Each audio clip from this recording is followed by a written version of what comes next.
Hi, I'm Ivelisse Page, and thanks for listening to the Believe Big podcast, the show where we take a deep dive into your healing with health experts, integrative practitioners, biblical faith leaders, and cancer thrivers from around the globe.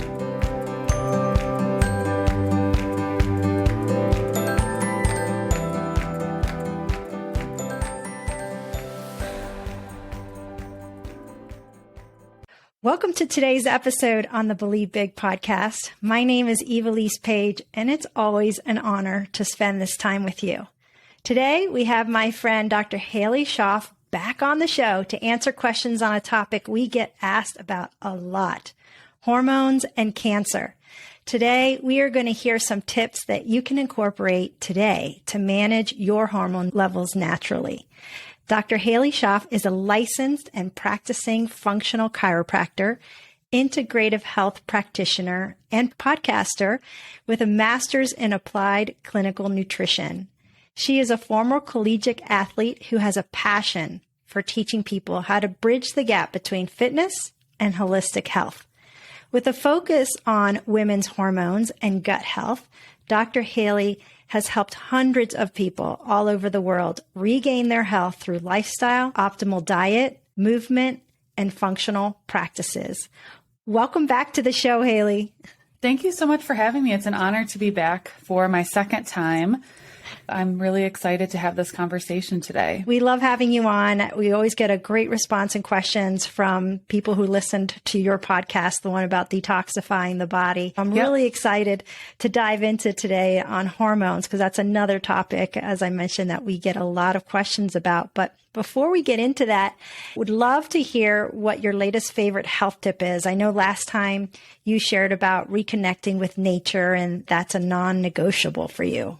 Totally. So this one, I think, would be probably getting some form of daylight exposure. But now that we had gone through the wintertime, it's getting a little bit brighter in the mornings now. I've done a lot of red light therapy over the wintertime to supplement what I wouldn't be getting from the sunrise. But I would say that has been just a complete change in my mood and my energy, my productivity. And especially if I compare that with a cold plunge or cold exposure in the morning, I really notice that there's a really cool combination of alertness and just the hormetic stress on the body in a good way that kind of primes it. So that's been my current go-to thing that I'm loving. I'm still getting outside every day. I still take the dog out for a walk, whether I use red light therapy or not.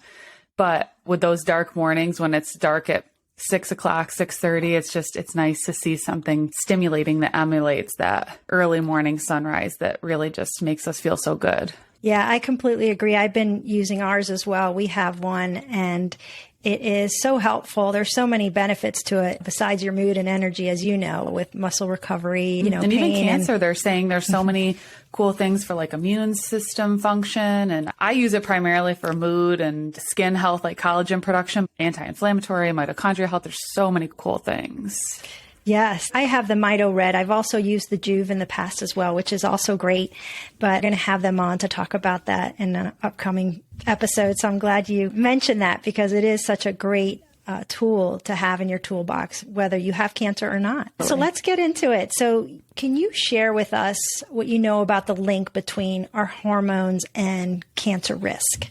Yeah, that's a really good question because I think a lot of people, when they hear prostate cancer or breast cancer, it's like we automatically assume that it's hormonal. In a lot of cases, it seems to be that it is. So that's what we'll talk about. But in some cases, it's not. So in the case of my mom's case, she was triple negative. So estrogen negative, progesterone negative, no hormone involvement. So that was kind of interesting to me. I thought that's what it always is. So there are certain cases where, of course, it's something else driving. But in the majority of breast cancers, I believe majority of them are, I don't know the exact percentage, are estrogen driven. Some can be progesterone. And what's really cool is to really talk about this because estrogen, because of that, can get a bad rap where people are like, oh, estrogen is horrible. We don't want any estrogen. You do, because estrogen, especially as we age, is what helps keep your skin plump. It keeps our feminine features alive. They're curves that make women women. It really helps with bone structure and really keeping your bones nice and strong. There's so many great benefits to estrogen, and I think that estrogen gets a bad rap, and where that can become negative for certain cancers is not necessarily the hormone estrogen itself. It's more detoxification pathways. So when we look at something, I run a lot of Dutch tests, which Dutch just stands for dried urine test for comprehensive hormones. And a lot of people get confused thinking that Dutch is a stool test and stool tests are completely separate. So Dutch is a hormone test that we test through urine.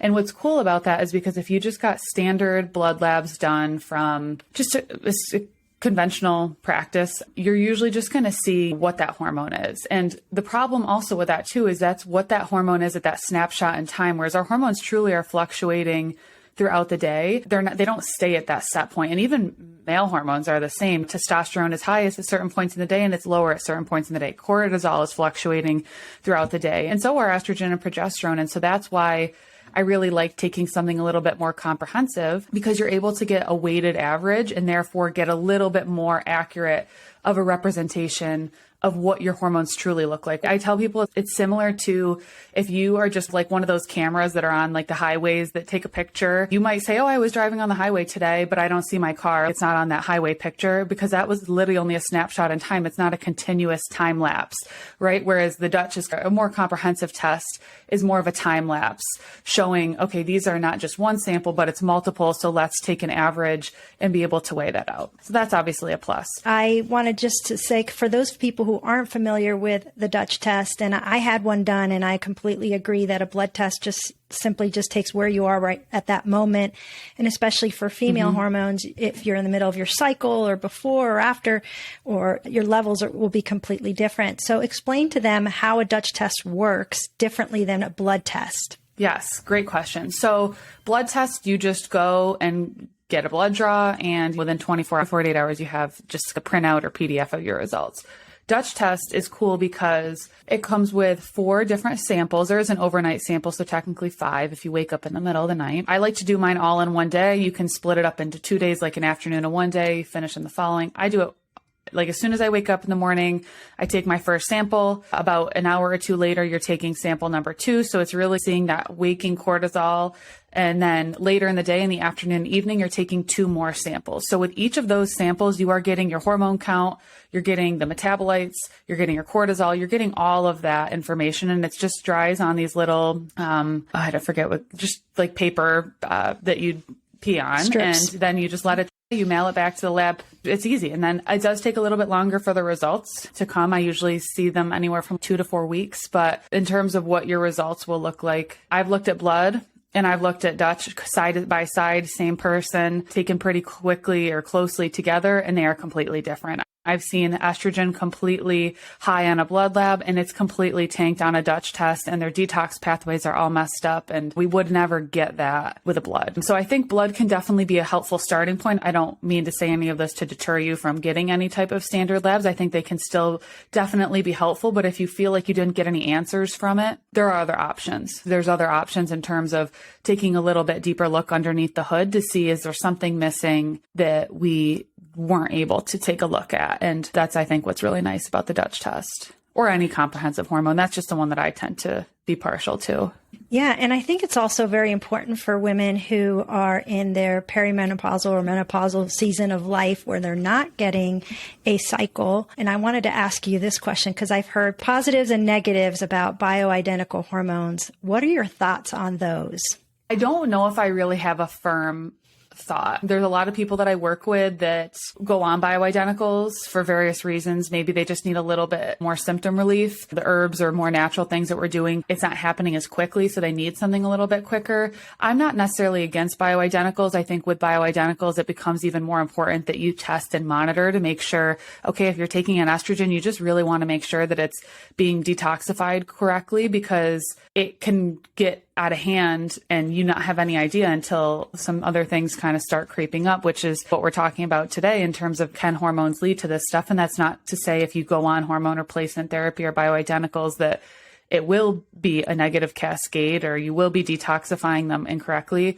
But it's just, you just want to make sure that if you do go on it, that you're taking that extra precaution. I guess moral of the story is I'm not against it by any means. I think it's very so case by case dependent.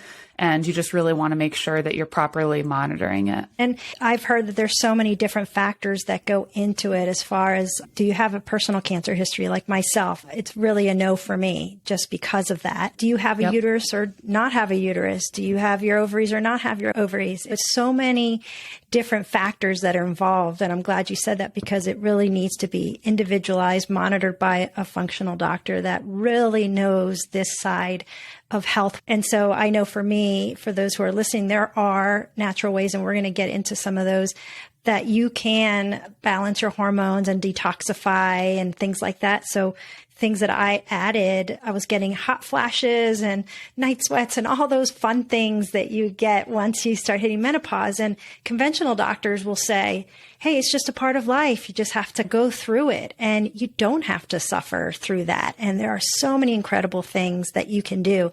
And just a few things that I did, acupuncture was huge for me. It stopped the hot flashes, and it really helped to regulate my hormones and to help me detoxify. I actually incorporated your castor oil packs that you mentioned in our detox segment, and I do that almost every day. And that I've seen a huge difference as well. And then my exercise, I think adding that every single day, I was doing it 3 times a week, but adding it every single day and doing some kind of weight really has also helped. And then my doctor gave me a natural supplement that has also helped. So many wonderful things that you can do. And I am symptom free, and thankfully I'm doing great. I've got great energy, and I'm not suffering through what typical women are suffering through when they're going through this season of their life. Absolutely. And so for those women who aren't in this season yet, there are a lot of young women your age that are of childbearing age. And tell us about birth control pills and how you help women find alternatives to that and why. Oh, goodness. Do you have an hour? I know it's not a simple answer, but it's okay. It's just something I'm really passionate about. So birth control is great to have access for birth control prevention. However, I don't think that as women, we are educated on other ways, or we aren't given proper informed consent. And by informed consent, I mean risks, alternatives, and benefits to treatment. And that goes for anything. I give informed consent anytime I do a natural or holistic protocol with somebody. So informed consent should absolutely be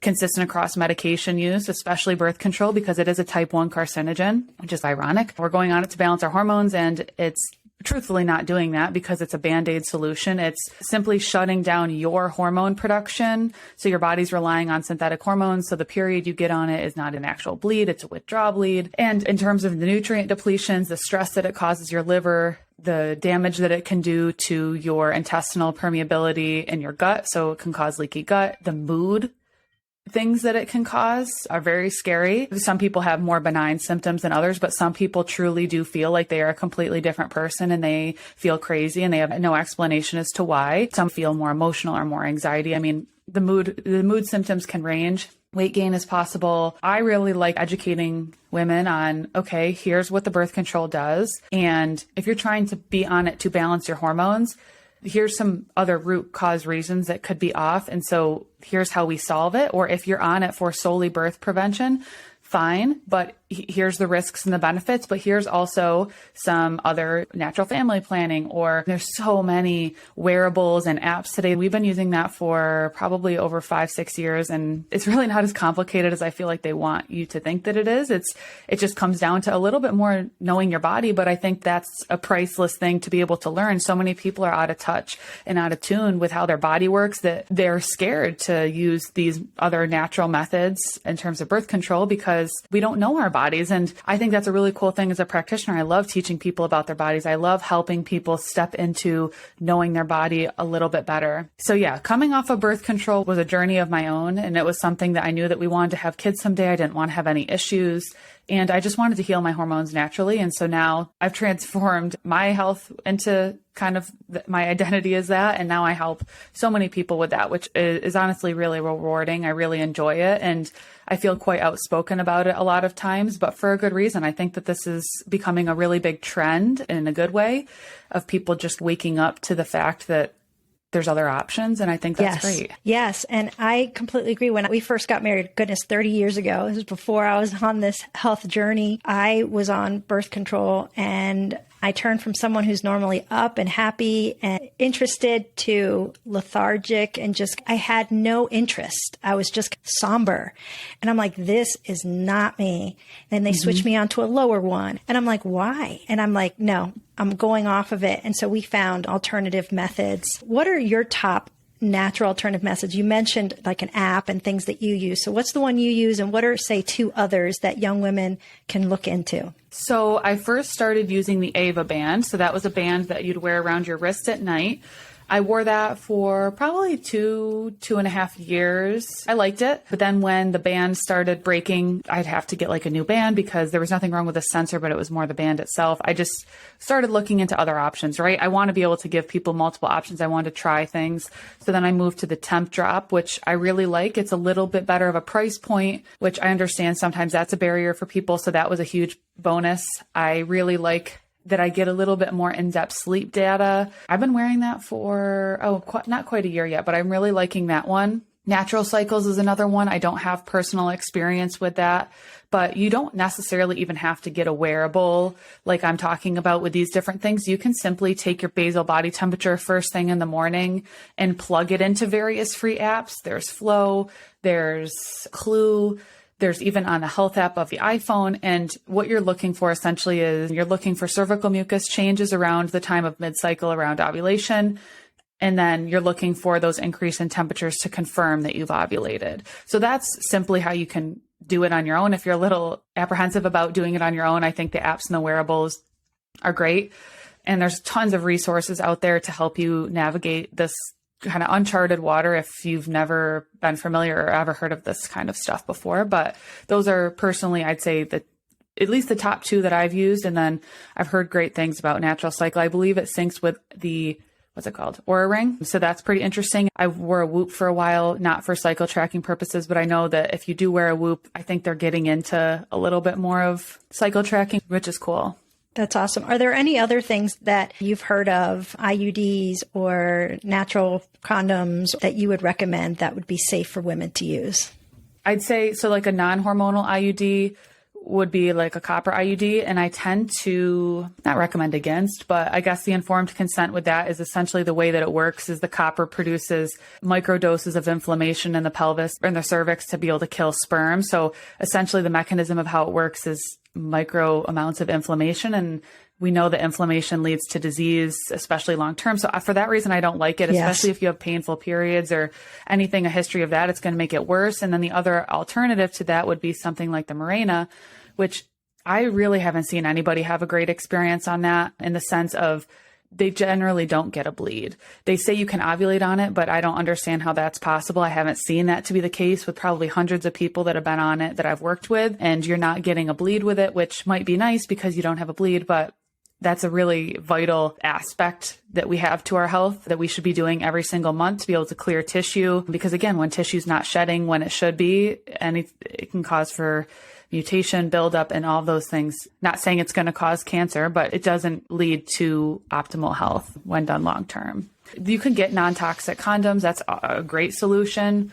There's a lot of good ones. There's plenty of them on Amazon. That's a great solution as well. That's great. So why do our hormones get disrupted? Ooh, stress, I think, being like the big overarching picture, because stress can be environmental toxins.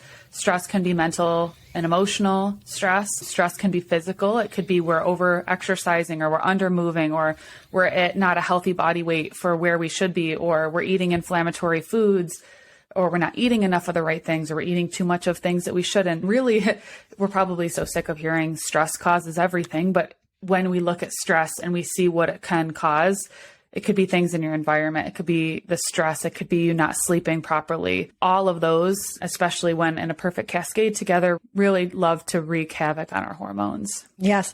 And so let's go through some natural ways to balance these hormones. And I always just feel like prevention is so important. And sometimes people feel like that's just the way life is. I don't sleep through the night, or I can't get this weight off and there's nothing I can do about it. And they give up. But I encourage those that are listening, there are so many things that you can do that can wake up your system and can help you detoxify and can help you balance your hormones naturally. And so let's go through a few of those in the remaining time that we have left. Absolutely. I think some of the important things you want to think about is when I think about hormone health, I think about liver health and I think about gut health, because hormones, they have a root cause for why they're off. And it's not just, oh, your estrogen's just low. Or your estrogen's too high. If your estrogen's too high, are you pooping regularly? Are you eating probiotic rich foods?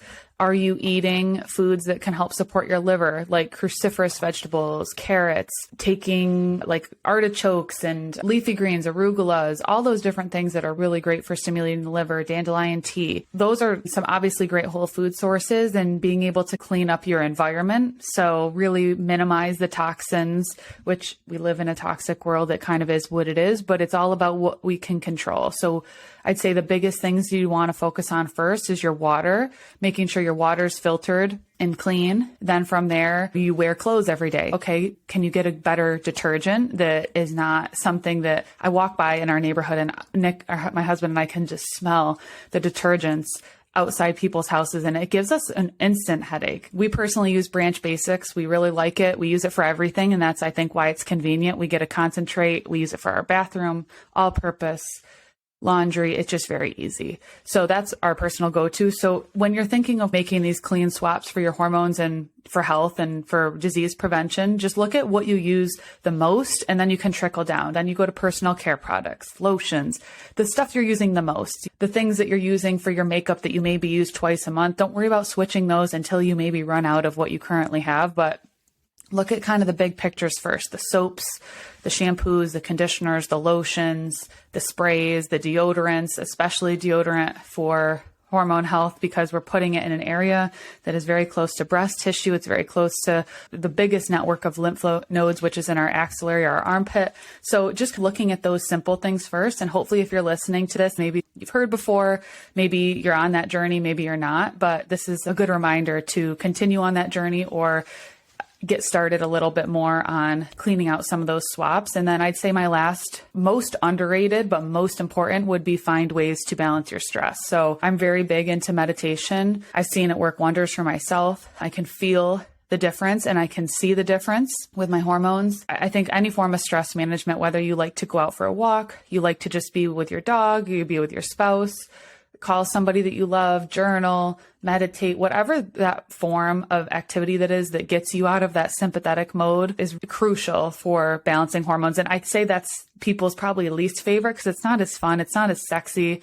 I say it's fun. I say, let's make meditation fun again. I say, let's make it great because it's so important, but it's not the fancy supplement. It's not the fancy castor oil pack. It's not the wearable that people can wear where it's, whoa, this is cool.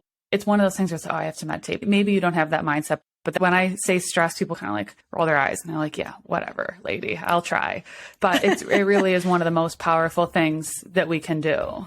I know a huge difference when I have my quiet time in the morning and have that time of prayer and meditation, and the times when I wait till later in the day. It's just a completely different day. It's like your whole mindset shifts. Totally. And so having that routine, like drinking a glass of water with a little bit of lemon juice or good filter water first thing in the morning before your coffee, I think it's just those simple things that gets your body into a state of, okay, I'm balanced now. Let's get on with our day. But I think that's huge. And you can be closing your eyes and praying or meditating and just taking deep breaths. Yep. The importance of deep breathing, that many of us don't take deep breaths throughout the day. We're rushing through. So 100%, I completely agree with that. What if one day could shift everything you thought you knew about cancer care? Join us on Saturday, September 13th, 2025 for the Believe Big Integrative Cancer Symposium, live in Towson, Maryland, or from the comfort of your home with virtual access. This powerful one-day event runs from 9 a.m. to 5 p.m. and features some of the leading voices in integrative oncology, Dr. Steve Rollis, Jen Nolan of Remission Nutrition, Dr. Lucas Timms, and Dr. Derek Guillory of Root Causes Medical Clinic, Dr. Michelle Neasley of Chemo and Crayons, and our very own Ivelisse Page. You'll walk away with real-world strategies on therapies like mistletoe, IV nutrient treatments, anti-inflammatory nutrition, pediatric integrative care, and emotional and spiritual detox, tools that empower both patients and providers. Enjoy a delicious organic lunch. Explore our vibrant exhibitor hall. And if you want something extra, grab a VIP ticket for priority seating, a goodie bag, and an exclusive meet and greet with select speakers. Can't be there in person? No problem. Virtual access makes it easy to tune in from anywhere. And this year, you can even sponsor a cancer patient to attend. Visit BelieveBig.org to register, sponsor, or learn more. Let's redefine what's possible and advance the future of cancer care together. Going back to your filtered water, I think this is one aspect that a lot of people are confused about. And some people know, yeah, I need to have filtered water, but then they're drinking from plastic water bottles or plastic containers. And even though they say BPA free, what are your thoughts on that? And what are the best sources of filtered water for you that you found? I really try to avoid plastic like the plague because there's BPA stands for bisphenol A. So because it's bisphenol A free, but it's still plastic, it still contains other bisphenols, BP, XYZ. So it's not completely non-toxic like they want you to think. Like it's great that there's not BPA, but there's still other stuff so it doesn't come risk-free. If I'm in a place where a clean filtered water out of a water bottle is my only option compared to tap water from a dirty place, probably I'm going to pick the plastic water bottle. In terms of what I'm trying to do daily, it's glass, stainless steel are my go-tos. In terms of filtration, we use a few different things. We use Berkey. We have a water distiller that I'll remineralize. I just got the clearly filtered pitcher, especially because that's so much easier when we're traveling, driving somewhere in the car. I've heard really great things about that. It's a little bit more affordable than something like the Berkey, and it's like the Brita on steroids. So it's similar. It looks like that, but it's filtering out 200 plus contaminants. So I really like it. I think it's got a really great price point. And then the clearly filtered travel water bottles are amazing. We used those when we were traveling a few weeks ago. I'm going to use them when I'm traveling again because I feel like that's what all I am is on the go. And it's great. It's just, even though you might be putting your water bottle in an airport, the one where you stick it under the thing and it says filtered, but it's not really filtered. It might just be filtering out chlorine so it tastes better. That's my go-to. Most of our body is water. So if you do anything, trying to get clean water is, I'd say, one of the most important things that we can do. We could do a whole segment. We need maybe have you back to talk about just water in itself because it is. And sometimes you think I filter my water for cooking, but then think about the water that you're showering with and that you're watering your garden with. And we have a whole home water filtration system. When we built our house, it just transformed the peace of mind knowing that our water gets rid of all of those things. And then we have a Berkey is a great solution for the office. If you're in an apartment, or we've sent them to our kids because no matter where they are, you know that they're going to have good access to clean water. But I'm really grateful for the tips that you shared because I really don't want people to be overwhelmed. There is a lot. We could do a whole week seminar on just hormone health, balancing, detoxing. The important thing is to start somewhere, not to give up and just say, okay, I'm going to focus on this one thing. And then once I have that in there, then I'm going to add on, like you said, the personal care products. And then I'm going to work on stress management or whatever. But I just encourage those who are listening, take on what you heard today and think about what 3 things can I change today that's going to be most beneficial for my health. And I just encourage you guys to do that.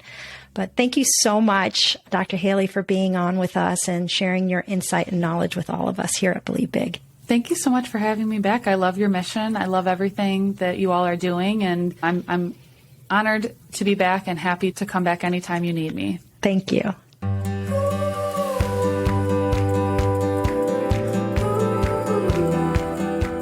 If you enjoyed this episode and you'd like to help support our podcast, please subscribe and share it with others.